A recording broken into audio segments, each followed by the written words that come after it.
সাংস্কৃতিক জগতখনৰ বাবে পুনৰ আহিল এক দুখবৰ। এটাৰ পাছত আনটো দুখবৰে সকলোকে শোকত পেলাইছে। অতিকৈ বেদনাদায়ক খবৰ। জনপ্ৰিয় কণ্ঠশিল্পী, সুৰকাৰ তথা গীতিকাৰ লেখকজন আৰু আমাৰ মাজত নাই। হয় বন্ধু-বান্ধৱীসকল, আপোনালোকে ঠিকেই শুনিছে। জনপ্ৰিয় কণ্ঠশিল্পী অমৰ কিৰণ আৰু আমাৰ মাজত নাই।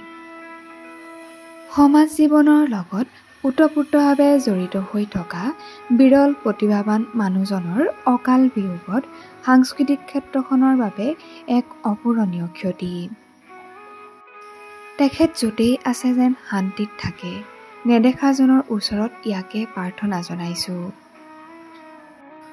গীতিকাৰ তথা সুৰকাৰ লেখক অমৰ কিৰণৰ মৃত্যুত শোকৰ ছাঁ বিৰাজ কৰিছে অসমৰ সাংস্কৃতিক ক্ষেত্ৰখনত।